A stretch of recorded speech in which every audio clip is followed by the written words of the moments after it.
Bismillahirrahmanirrahim. Assalamualaikum warahmatullahi wabarakatuh. Waalaikumsalam warahmatullahi wabarakatuh. Saya mengucapkan banyak terima kasih karena Anda Mas sudah berkenan hadir di ruang perpustakaan ini untuk melaksanakan yaitu layanan konseling ke kelompok. Dan salah satu dari kalian ada yang memimpin doa. Siapa yang memimpin doa? Saya. Oh ya, silakan. Sagrad berdoa dalam hati mulai. Berdoa selesai. Amin. Nanti saya contohkan adalah masalah-masalah yang ada di lingkungan sekolah kita. Itu banyak sekali Mas, ya masalah-masalah pribadi itu banyak sekali. Bisa dari masalah karir, itu adalah tentang pekerjaan, yang mana nanti Anda di kelas 9 itu menentukan sekolah lanjutan. Yang kedua ada masalah belajar, yaitu masalah itu banyak sekali. Contohnya apa? Kira-kira masalah belajar di dalam kelas. Nah, yang keras belajar apa? Suka tidak menulis. Suka tidak menulis itu salah satu masalah belajar. Yang kedua apa lagi? Tidur di kelas. Tidur di kelas. Terus yang ketiga, Tidak mengerjakan tugas. sering tidak mengerjakan tugas. Yang keempat, sering datang terlambat. Yang kelima, suka menjadi teman atau bullying. Itu ada dua kriteria masalah. Yang pertama masalah belajar, yang kedua karir, yang ketiga di bidang sosial. Misalnya antara hubungan Anda dengan teman, hubungan dengan guru, dan hubungan dengan keluarga. Yang ketiga 1, 2, 3 tepuk semangat. Yes. Yang selanjutnya saya akan membicarakan tentang apa itu kok diadakan bimbingan layanan konseling ke kelompok. Nah, konseling kelompok ini nanti pesertanya ada 5 ya, dan nanti saya contohkan adalah masalah-masalah yang ada di lingkungan sekolah kita. Contohnya apa? Kira-kira masalah belajar di dalam kelas. Bisa tujuannya layanan konseling itu adalah Anda itu bisa menentukan ide-ide, gagasan untuk memecahkan suatu masalah. Itu banyak kali. Nanti ide-ide nanti kita bicarakan di sini. Ya, nanti kita bicarakan dan kita selesaikan secara tuntas. Sedikit saya ceritakan. Nah, tujuannya nanti Anda silakan mengutarakan satu masalah dan nanti kita pilih yang mau kita pecahkan masalah yang mana. Nanti silakan mengutarakan masalahnya. Dan nanti di dalam ini ada sekali banyak asas yang nanti adalah asas tentang kerahasiaan. Nanti untuk masalah Anda, insya Allah dari saya selaku BK atau guru BK Anda, insya Allah tidak akan mengutarakan ke sekolah atau teman-teman yang lain. Hanya kita yang tahu. Dan sebagai Anda, sebagai Mas di sini, siap enggak untuk menjaga kerahasiaan ini? Siap ya? Ya. Dan nanti saya asas tadi yang pertama adalah asas kerahasiaan, yang kedua asas sukarela. Anda sukarela bisa membicarakan masalah-masalah yang Anda hadapi. Yang ketiga asas tentang kerahasiaan sudah tentang kenormatifan, yaitu nanti masalah ide dan gagasan. Dan nanti di sini akan saya jelaskan ada kontrak waktu. Ya, nanti kontrak waktu kita adalah kurang lebih 1 hari ini harus selesai 40 menit. 40 menit ya, sanggup? Sanggup. Siap dilaksanakan? Siap. Akan membacakan tentang ikrar kerahasiaan. Siap ya? Ini adalah Bismillahirrahmanirrahim. Bismillahirrahmanirrahim. Ikrar kerahasiaan dalam layanan konseling kelompok. 1.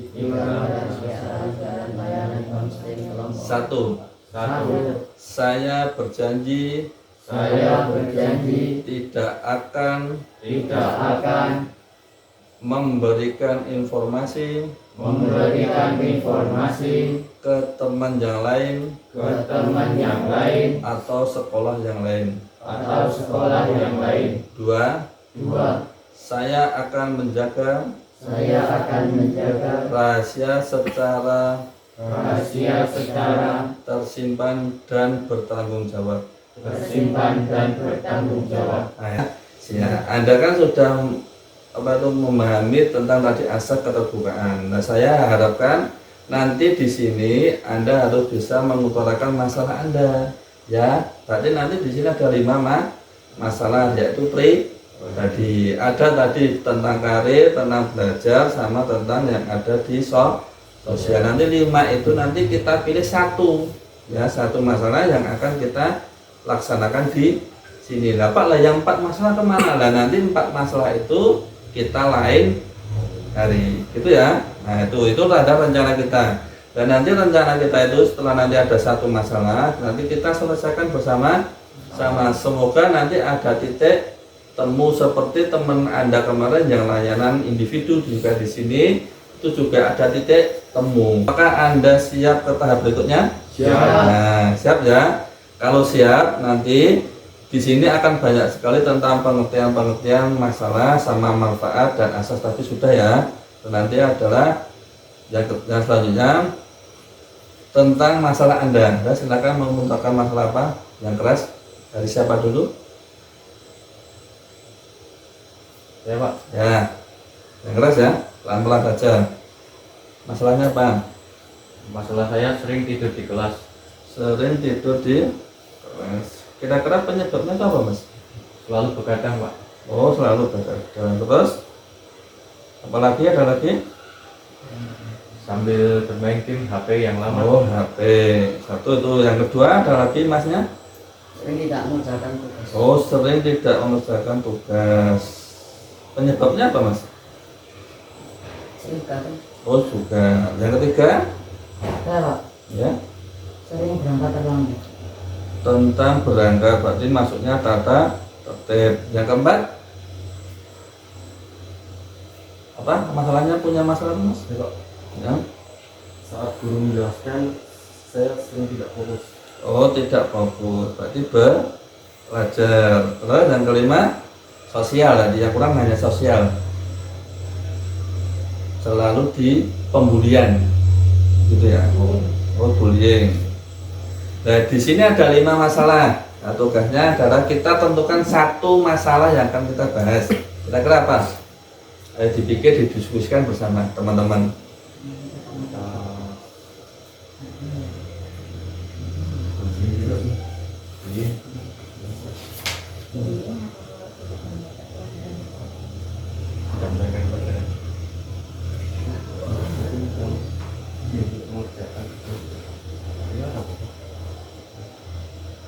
Sudah ditentukan satu ya, apa?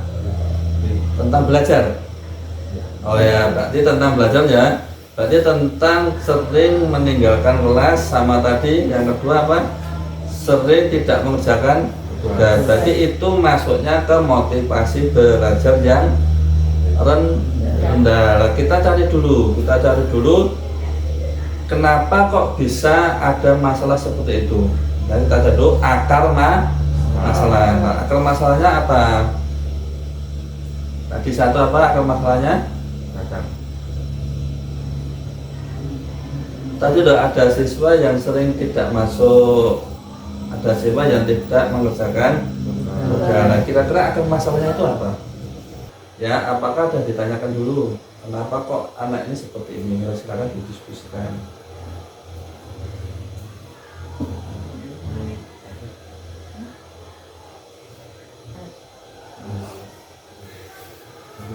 Itu penurunan prestasi belajar. Itu tadi masalahnya itu sering meninggalkan jam pelajaran, sering tidak mengerjakan tugas. Itu adalah masalahnya. Lah penyebabnya itu apa? Tadi Masnya sudah bilang apa, Mas? Bermain HP. Nah, sering bermain HP itu penyebabnya. Akarnya yaitu sampai ke kelas, yaitu penurunan proses belajar. Itu ya, itu Anda ingat. Ya, analisis pertama adalah sering bermain HP atau game. Terus yang selanjutnya adalah permasalahannya.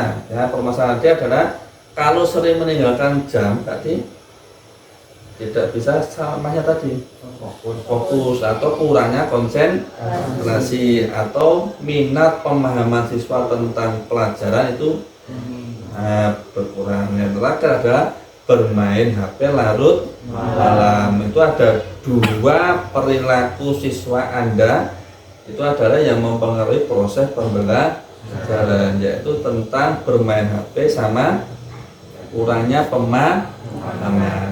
Nah, kurangnya pemahaman ini banyak sekali faktor penyebabnya, Mas. Nanti faktor penyebabnya itu banyak.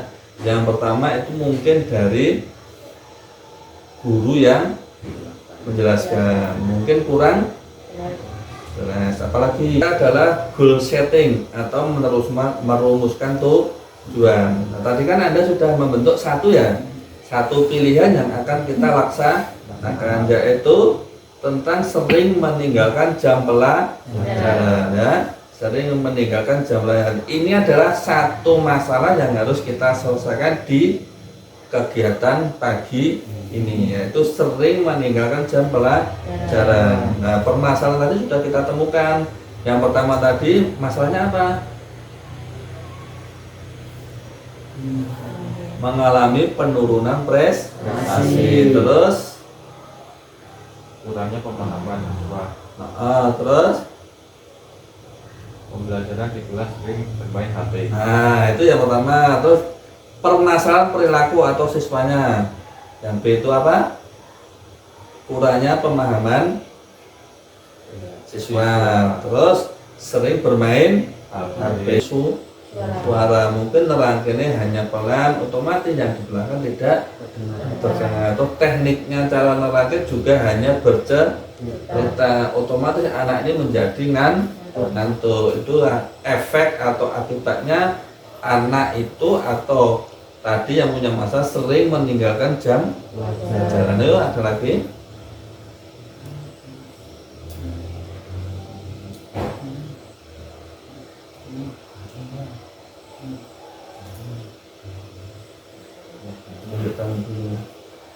HP yang belum tadi HP. Kita untuk saling saran HP-nya bagaimana? Yo, tunjuk tangan. Nah, Mengurangi penggunaan HP. mengurangi penggunaan HP. Kira-kira ada lagi yang mau kasih saran? Mungkin kalau tentang penggunaan HP sebaiknya kita dibatasi oleh perhatian orang tua, Pak. Bagus itu, perhatian dengan orang tua. Kan karena di dalam rumah atau sudah di keluarga penggunaan HP yang Masnya bilang tadi, Masnya menanggapi itu adalah pemahaman orang tua. Karena kebanyakan sekarang itu orang tua masa bodoh. Kalau sudah di rumah ya sudah di rumah ya. Kalau sudah di rumah, ya udah. Kalau anak itu sudah masuk kamar, orang tua itu kebanyakan sudah tidak tanya lagi anak itu belajar apa. Seperti yang kemarin pas layanan individu. Terus ada lagi? Ya. Bila memang di rumah tidak ada orang tua atau orang tuanya sedang bekerja, maka kita harus pintar-pintar dalam mengatur jam main HP. Mengatur jam main HP. Jam main HP itu kan kebanyakan siswa atau yang punya masalah itu main HP-nya itu sampai larut malam sampai jam 12. Padahal itu kan ada teknik-tekniknya cara mengatur belajar sampai cara bermain HP. Nah, yang paling bagus untuk belajar di rumah itu ada 3: pagi, malam, sama siang. Kalau pagi belajarnya setelah sholat subuh, kalau siang di sekolah, kalau malam di rumah. Efektifnya itu belajar itu waktunya tidak usah lama, cukup 20 menit sampai 30 menit. Misalnya jam 7 sehabis sholat isya sampai jam 8 maksimal. Setelah itu Anda mau bermain HP ya silakan, tapi kita harus tahu batas waktu seperti yang tadi Masnya kasih saran, mengatur jadwal waktu ya, itu sangat bagus. Terus ada lagi?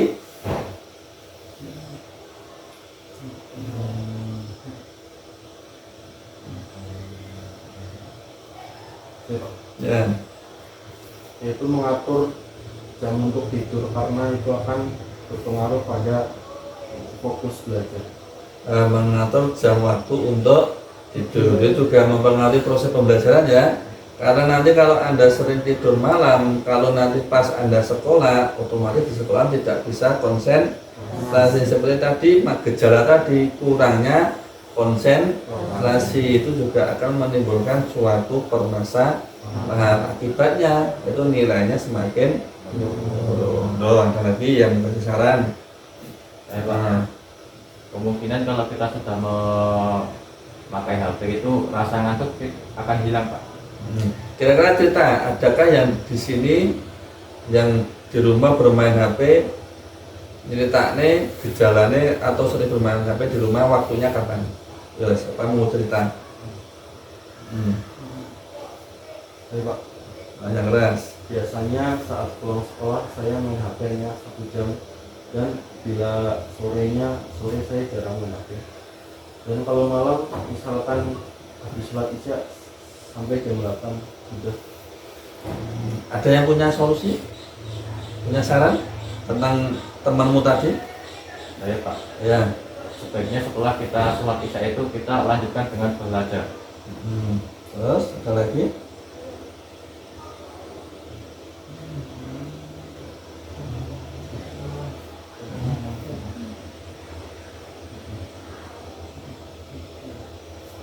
Nah itu ya sudah tidak temunya. Nah, terus kita untuk mencari titik terang atau solusinya tadi sudah ketemu ya. Dari ini tadi adalah teknik untuk pengaturan waktu. Dari masnya tadi apa mas? Tentang penguasaan sebaiknya saat kita selesai sholat kita lanjutkan dengan pembelajaran. Nah itu sudah ketemunya ya titik terangnya. Masnya tadi sudah jelaskan dua-duanya. Tadi titik terang untuk solusi ini sudah ketemu. Caranya adalah mengatur manajemen waktu sama meningkatkan motivasi. Sudah ketemu. Nah, terus yang selanjutnya kita di sini ya silakan untuk mengubah pola pikir, perilaku dan perasaan yang Anda inginkan. Misalnya pikiran Anda itu misal Anda adalah mencari nilai yang baik, nggak usah sering tidur larut malam, nggak usah banyak main HP atau dikurangi main HP-nya. Itu nanti ada tekniknya cara mengurangi main HP. Terus belajarnya dimaksimalkan baik di rumah maupun di sekolah. Terus perilaku yang sering meninggalkan jam pelajaran itu juga Anda harus ubah, harus tinggalkan. Misalnya kalau izin ke belakang ya izin ke belakang saja, nggak usah terlalu bablas. Malah kemarin ada yang ke kantin ya kan, itu tidak boleh. Itu kita harus ubah perilaku. Yang perilakunya seperti itu kita ubah sedikit demi sedikit. Insya Allah nanti akan menimbulkan atau mendapatkan perilaku yang maksimal. Terus nanti perasaan ya, nanti kan apa aku harus ini harus usulnya guru ini dia itu kita tinggalkan. Walaupun suara guru itu kurang keras, Anda usul, Pak saya yang di belakang tidak terdengar. Itu ya itu memakai perasaan. Tapi kalau Anda hanya diam, gurunya nerangke, Anda diam lama-lama Anda akan ketinggalan pelajaran. Otomatis Anda akan mendapatkan rasa malas. Ya, itu tiga itu Anda ubah perilaku, pikiran, sama perasaan. Itu harus Anda bisa untuk mengubahnya mulai nanti setelah kegiatan ini berlangsung. Paham ya? Nah, terus yang selanjutnya adalah Anda harus bisa yakin Anda itu bisa merubah diri dari hal tadi ke hal yang lebih baik, dari hal yang bermain HP menjadi tidak sering bermain HP, dari hal yang sering meninggalkan jam pelajaran menjadi tidak meninggalkan jam pelajaran. Bisa ya? Nah, selanjutnya nanti di dalam ini akan saya kasih tentang teknik atau tentang kontrak perilaku, yang isinya nanti kontrak perilakunya adalah seperti ini, nanti saya jelaskan. Nah, ini adalah kontrak perilaku.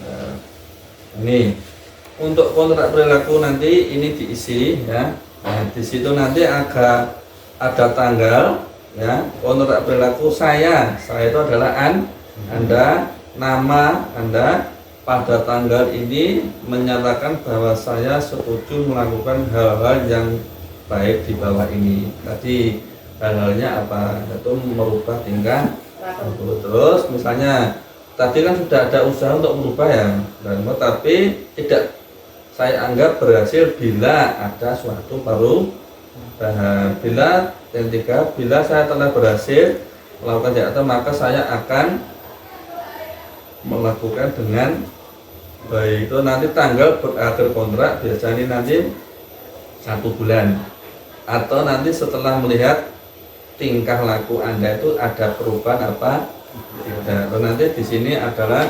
menyetujui, ini nanti adalah tanda tangan Anda atau siswa. Nanti di sini adalah Sukoharjo, tanggal, bulan, tahun. Ini nanti adalah nama saya.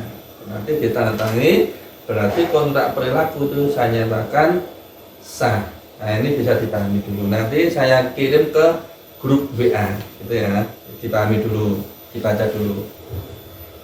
Jadi ini sudah mau memasuki tahap akhir mas, tahap penyimpulan. Ini kita di agenda ini sudah memasuki tahap penyimpulan ya.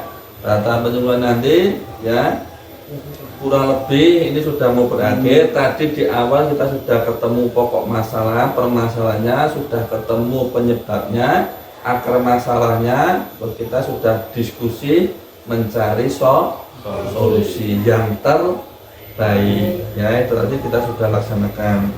Nah, terus setelah itu kira-kira kesan dan pesan Anda mengikuti layanan ini apa? Yo, siapa mau dulu? Yang Anda rasakan? Saya bisa berpikir lebih jauh untuk menangani semua permasalahan ini. Satu, yang lainnya? Saya Pak, Ya. saya menjadi lebih bisa memikirkan apa yang salah dari diri saya, dan saya bisa untuk memperbaikinya. Dan selanjutnya? Saya bisa menjadi lebih rajin. Ya, menjadi lebih rajin. Terus, maksudnya? Pak, Ya. saya bisa menjadi lebih disiplin. Ya, bisa menjadi lebih disiplin. Terus, Mengubah diri lebih baik. mengubah diri lebih baik. Berarti ini yang Anda rasakan ya? Ya, yang Anda rasakan selama kurang lebih tadi mengikuti kegiatan layanan. Nggak usah beranu. Yang selanjutnya adalah saya akan berikan sedikit tentang motivasi untuk Anda. Ya, walaupun tadi sudah Anda rundingkan, sudah ketemu pokok masalahnya, ya. Yang saya kasih tip adalah untuk belajar yang efisien. Itu banyak sekali model-model pembelajaran. Dari pembelajaran tadi saya sebutkan 1 hari 3 kali. Misalnya tadi sering meninggalkan jam pelajaran, sering gurunya yang kurang keras, itu kita tadi di sarana prasarana kurang. Nah kalau Anda sering meninggalkan jam, otomatis kan pelajaran Anda juga berkurang. Lah, carilah referensi, bisa ke perpustakaan, mencari buku panduan, bisa tanya ke teman yang di dalam kelas, terus mencatat, terus dirangkum. Nanti sampai rumah Anda baca kembali. Setelah Anda baca kembali, itulah teknik untuk mengurangi sering meninggalkan jam pelajaran. Jam 9 sampai jam 10. Pertama 1 jam Anda kurangi, kurangi menjadi 30 menit, dikurangi menjadi 20 menit. Kalau Anda laksanakan terus, insya Allah nanti Anda akan bisa mengubah kebiasaan bermain HP. Itu ya. Nah, itu silakan Anda amati. Lalu nanti ya kita sudah banyak sekali menyampaikan permasalahan itu. Kita tadi sudah nanti setelah ini kita adakan evaluasi, yang mana evaluasi nanti akan saya kirim ke grup. Nanti modelnya evaluasi seperti ini. Iya, ini adalah lembar evaluasi yang nanti Anda kerjakan. Nanti saya kirim ke Google Form. Nah nanti di sini ya ada nama Anda mengikuti layanan ini, terus nanti dikasih kelas ya. Terus nanti di sini tinggal mencentang ya, mencentang apa yang sudah Anda rasakan di kegiatan. Di sini ada misalnya apakah suasana pada saat pelaksanaan menyenangkan, dijawab misalnya ya dicentang ya. Paham? Paham. Ada yang kurang paham? Lalu yang kedua, nah terus nanti ada lembar observasi evaluasi, nanti seperti ini ya, nanti seperti ini, nanti dikasih hari, dikasih tanggal, dikasih tahun, terus nanti semesternya tinggal di link hari. Terus nanti nama ini adalah nama anggota ini ya yang mengikuti kegiatan. Kalau ini nanti bisa menjawabnya, bisa didiskusikan. Terus nanti di sini ada hasil, nanti hasilnya adalah jawabannya baik, cukup, sama, kurang. Hanya 4 ya. Kalau form itu ya. Sekiranya sebelum kita nanti untuk mengakhiri kegiatan ini ya, tadi kita sudah menyimpulkan bahwasanya masalah itu kalau kita hanya diamkan akan menjadi memperburuk suasana. Tadi sudah Anda cetuskan, sudah Anda perbaiki. Insya Allah nanti setelah layanan ini Anda bisa memperbaiki 3 tadi. Kita lihat 1 minggu, 2 minggu ke depan, kira-kira adakah perubahan yang punya masalah tadi. Misalnya masih sama saja, kok tidak ada perubahan, dan nanti terpaksa kita laksanakan pertemuan yang selanjutnya. Nanti habis ini ada pertemuan selanjutnya, nanti tergantung situasi dan kondisi. Kalau nanti selama 1 bulan kok masih sama saja, nanti di kontrak perilaku ini itu kan sudah menyatakan ini seperti itu. Nah, nanti kita tindak lanjutnya adalah pertemuan selanjutnya. Kira-kira kalau nanti diadakan pertemuan lagi siap nggak? Siap. Adakah yang keberatan? Tidak. Ya. Jadi saya ucapkan terima kasih. Dan terakhir ya, sebelum kita akhiri ya, semoga di dalam kegiatan ini bisa bermanfaat untuk Anda, bisa bermanfaat di dalam kelas ya, bisa bermanfaat untuk sekolah. Raihlah masa depanmu sebelum tiba masa tuamu. Karena silakan satu orang untuk mimpin berdoa. Saya Pak, Ya. untuk sabda doa dalam hati mulai, doa selesai. Alhamdulillah ya. Untuk kegiatan ini marilah kita tutup dengan mengucapkan hamdalah bersama-sama. Alhamdulillahirabbil alamin. Kegiatan ini saya tutup. Ya, sekali lagi saya ucapkan terima kasih. Saya tutup. Assalamualaikum warahmatullahi wabarakatuh. Waalaikumsalam warahmatullahi wabarakatuh.